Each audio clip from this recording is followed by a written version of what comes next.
You ask Tiger to calculate. This deals with linear inequalities with one unknown. The final result is c equal or greater than 8.75. Let's solve it step by step. Swap sides.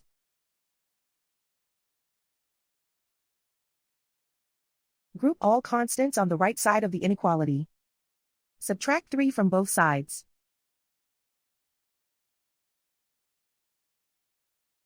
Simplify the arithmetic.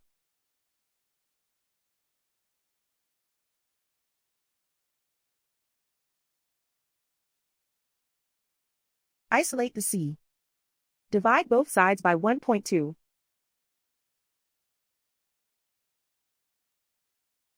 Simplify the arithmetic.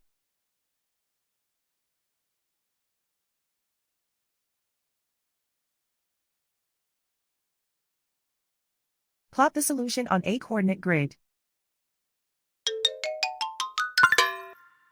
And so the final result is c equal or greater than 8.75.